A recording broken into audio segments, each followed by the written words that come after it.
जो लोग हर समय कुछ न कुछ अपने मन में सोचते रहते हैं, हर समय जिनके मन में कोई न कोई विचार आता जाता रहता है, वो अपने मन से ही बहुत परेशान रहते हैं। वो बिना कुछ किए ही बहुत थके रहते हैं और इस मन की उलझन को, इस ज़्यादा सोचने की आदत से निजात पाने के लिए बहुत से काम करते हैं। हम अपने मन को इधर उधर बांटते हैं, लेकिन वो ज़्यादा सोचने की जो आदत लग चुकी है वो नहीं जाती है। तो आइए आज इस एक कहानी के माध्यम से समझते हैं कि हम ज़्यादा सोचने वाली समस्या से निजात कैसे पा सकते हैं। एक बार चीन के एक हिस्से में एक बहुत बड़ा बौद्ध मठ था, जहाँ पर लगभग 500 बौद्ध भिक्षु रहते थे। वो सभी अपने गुरु के मार्गदर्शन में खुद को जानने का अभ्यास करते थे, अब ध्यान किया करते थे। का एक नवयुवक उस मठ में शिष्य बनने के लिए आया। उसने बौद्ध भिक्षु से कहा, प्रभु, मैं खुद को जानाश कर रहा हूँ। मैं पता लगाना चाहता हूँ कि सच क्या है, मैं कौन हूँ। गुरु ने उसकी ओर देखा और कहा कि अगर तुम सच जानना चाहते हो तो तुम्हें अपना पूरा जीवन लगाना होगा, अपने जीवन का पूरा समय तुम्हें देना होगा।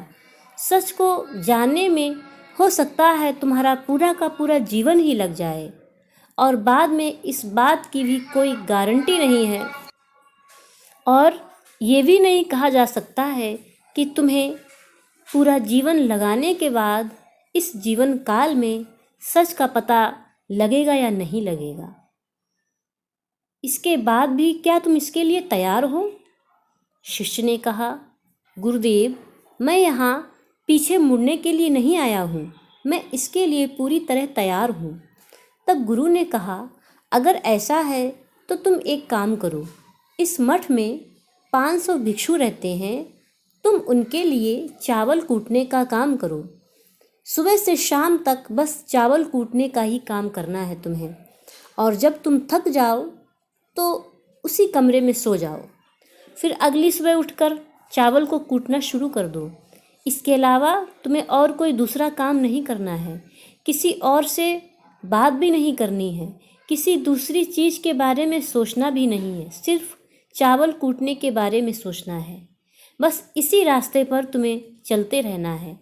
और एक ज़रूरी बात कि अब दोबारा मेरे पास मत आना। अगर ज़रूरत पड़ेगी तो मैं खुद तुम्हारे पास आऊँगा, तुम्हें सिर्फ चावल कूटना है। उस लड़के ने गुरु के आदेश का पालन करते हुए चावल कूटना शुरू कर दिया। उस मठ में 500 बौद्ध भिक्षु शिष्य रहते थे। उन सभी को समय पर भोजन की आवश्यकता पड़ती थी, इसलिए वह सुबह बहुत जल्दी उठ जाता था और रात को देर तक चावल कूटता रहता था। जब वह थक जाता था तो उसी कमरे में सो जाता था जहाँ वो चावल कूटता था। वो किसी से बात नहीं करता था और न ही कोई दूसरे लोग उससे बात करते थे, न ही उसके पास आता था कोई। कुछ महीनों तक चावल कूटते हुए उसके मन में पुराने विचार आते रहे, लेकिन उन विचारों को कोई नया विषय नहीं मिला, तो वह अपने आप ही धीरे धीरे मिटने लगे। धीरे धीरे उसके मन में विचार कम होने लगे। कुछ सालों के बाद तो वो अपना नाम तक भूल गया। वह हमेशा चुप रहता और विचारहीन अवस्था में बस चावल कूटता रहता। उसने ना तो कभी ध्यान किया था, न ही कभी शास्त्रों को पढ़ा था। मठ के बाकी शिष्य उसे मूर्ख समझते थे। उसे मूर्ख कहते थे कि सुबह से शाम तक बस चावल ही कूटता है, इसके पास बुद्धि नहीं है, ज्ञान नहीं है, ये मूर्ख है। ऐसा करते हुए, चावल कूटते हुए जब 12 साल बीत गए, तो 12 साल बाद एक दिन गुरुदेव उसके कमरे में गए और उसको सोता हुआ देखा। गुरुदेव चुपचाप वापस आ गए और अगले दिन सुबह उन्होंने एक घोषणा की कि अब मेरा आखिरी समय आ गया है और मुझे अपना उत्तराधिकारी चुनना है। जो बाद में मठ का मुखिया होगा। इसलिए मेरा कोई भी शिष्य है जिसे लगता है कि उसे आत्म साक्षात्कार हो गया, ज्ञान हो गया है और उसने खुद को जान लिया है, तो रात को मेरे दरवाजे के पास आकर इस दीवार पर कुछ पंक्तियाँ लिखे जिसमें उसकी ज़िंदगी का सारा अनुभव समाया हो। कई शिष्यों ने ऐसा करने के बारे में सोचा, पर मठ के प्रमुख शिष्यों में से एक शिष्य ने वहाँ जाकर कुछ पंक्तियाँ लिखी। उसे बौद्ध धर्म ग्रंथों का बहुत ज्ञान था। सभी शिष्यों को लगता था कि वो ही मठ का उत्तराधिकारी बनेगा। उसने लिखा था कि मन एक दर्पण की तरह है जिस पर विचारों और इच्छाओं की धूल जमा होती रहती है। इस धूल को हटाने के लिए ही ध्यान है। जिसकी धूल हट जाती है और मन का दर्पण साफ हो जाता है, वो मोक्ष को प्राप्त कर लेता है। अगली सुबह जब गुरुदेव उठे और उन्होंने इन पंक्तियों को देखा तो उन्होंने कहा कि किस बेवकूफ़ ने यह सब कचरा मेरी दीवार पर लिखा है। वो शिष्य जिसने यह सब लिखा था वो चुप रहा। उसने जो पंक्तियाँ लिखी थीं वो ज्ञान से भरी थीं, लेकिन यह सब ज्ञान किताबी ज्ञान था। वो शिष्य बहुत चालाक था। उसने पंक्तियाँ लिखी पर उसके नीचे अपने हस्ताक्षर नहीं किए, क्योंकि वो स्वयं इसके बारे में निश्चित नहीं था कि ये सही है या नहीं, क्योंकि उसे आत्म साक्षात्कार नहीं हुआ था। गुरु ने पंक्तियों को पूरी तरह से खारिज कर दिया। यह देखकर सभी शिष्य हैरान रह गए। यह घटना पूरे मठ में चर्चा का विषय बन गई। इसी विषय पर बात करते हुए दो शिष्य उस शिष्य के पास से गुजरे जो 12 साल से यहाँ चावल कूट रहा था और दिन रात चावल ही कूटता रहता था। दोनों की बातें उसने सुनी और सुनने के बाद वह मुस्कुरा पड़ा, हंसने लगा। दोनों शिष्य ने उससे पूछा कि तुम क्यों हंस रहे हो? तो उसने कहा कि तुम दोनों की नज़र में मैं सिर्फ चावल कूटने वाला तुच्छ हूँ। किसी भी दूसरे सदस्य ने उसे कभी ध्यान करते हुए नहीं देखा था और न ही कभी कोई शास्त्र पढ़ते हुए देखा था। हर कोई उसे मूर्ख समझता था, क्योंकि सब कहते थे कि तुम तो सिर्फ चावल कूटना ही जानते हो, इसके बाद तुम्हें कुछ आता ही नहीं है, तुमने कुछ। उस मठ में बहुत बड़े बड़े विद्वान थे, लेकिन उस चावल कूटने वाले को किसी से कोई मतलब नहीं था। इसलिए वह दोनों शिष्य उसे मुस्कुराता हुआ देखकर चकित रह गए। उन्होंने फिर उससे पूछा कि तुम हंस क्यों रहे हो? तो यह सुनकर उस युवक ने जवाब दिया, मैं इसलिए हंस रहा हूँ कि जो गुरुदेव ने कहा है वो सही कहा है, वो सही है। ये सब पंक्तियाँ कचरा ही हैं, इन पंक्तियों का कोई मूल्य नहीं है। वे दोनों शिष्य चौंक गए।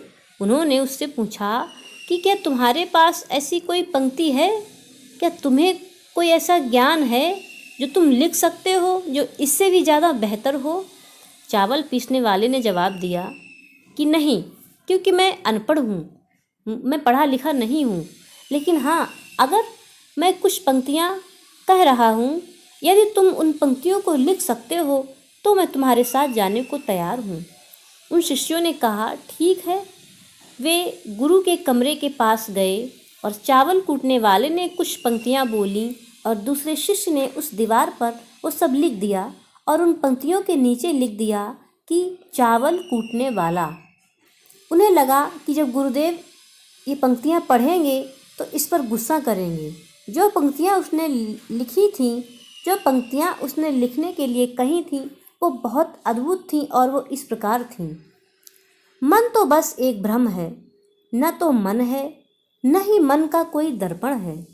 और जब मन ही नहीं है तो धूल कहाँ ठहरेगी? जो ये जानता है वो सच को जान गया।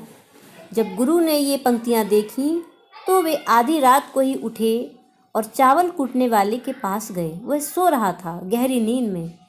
गुरु ने उसे जगाया और कहा कि यह लो मेरी छड़ी और मेरे वस्त्र, आज से तुम मेरे उत्तराधिकारी हो। लेकिन इस मठ को छोड़कर कहीं दूर चले जाओ, क्योंकि इस मठ में बहुत सारे विद्वान हैं जो खुद को तुमसे ज़्यादा श्रेष्ठ मानते हैं और वो तुम्हें मार भी सकते हैं। क्योंकि वो इस बात को बर्दाश्त नहीं कर सकते, सहन नहीं कर सकते हैं कि एक साधारण सा चावल कूटने वाला उनसे ज़्यादा, उनसे बड़ा विद्वान निकला। तुम्हें वह सारा ज्ञान प्राप्त हो गया जो मैं तुम्हें देना चाहता था। तुम्हें यह सारा ज्ञान चावल कूटते कूटते हुआ है, और मुझे पता है कि तुम जहाँ भी जाओगे लोग तुम्हारे पास आएंगे, क्योंकि जब कोई फूल खिलता है तो उसकी महक हर तरफ फैलने लगती है। इसी तरह तुम जहाँ भी जाओगे दीन दुखियों का दुख दूर करोगे, लोगों के जो संदेह है उनको दूर करोगे, लोगों को ज्ञान का पाठ पढ़ाओगे। उस युवक ने अपने गुरु के चरण वंदन किए, पैर छुए और रात को ही वहाँ से चला गया। इसी तरह हम अपनी ज़िंदगी में देखें तो पाएंगे कि बहुत से लोग सोचते हैं कि ध्यान केवल एक जगह बैठकर आंखें बंद करके ही किया जा सकता है। ऐसा नहीं है। ध्यान तो चलते चलते भी किया जा सकता है। अपना कुछ काम करते हुए भी ध्यान किया जा सकता है। ध्यान का मतलब यह है कि आप जो भी काम कर रहे हो उसे पूरी लगन से, कि आपको आपके शरीर का भी भान न रहे, शरीर का भी ख्याल न रहे। बिल्कुल उस चावल पीसने वाले की तरह, चावल कूटने वाले की तरह, जो इतना चावल कूटने में मग्न हो गया था कि उसे खुद का ही ख्याल नहीं रहा। उसने चावल कूटते हुए ही आत्म साक्षात्कार कर लिया। हर समय वर्तमान में रहना और कुछ नहीं सोचना। मन तब तक ही है जब तक विचार हैं, और जब विचार ही नहीं रहेंगे तो मन भी गायब हो जाएगा, और जब मन ही नहीं रहेगा तभी तुम अपने आप को, स्वयं को जान पाओगे। हमें अपने वास्तविक रूप को जानने के लिए कोई अन्य साधना करने की आवश्यकता ज़्यादा नहीं है। हम जो भी कार्य, जो कुछ भी कर रहे होते हैं, बस उसमें पूरी तरह खो जाने की ज़रूरत है, उसे पूरी तरह करने की ज़रूरत है। अपने काम में इस तरह लीन हो जाओ, अपने काम में इस तरह खो जाओ कि क्या पता आपका काम ही आपका ध्यान बन जाए।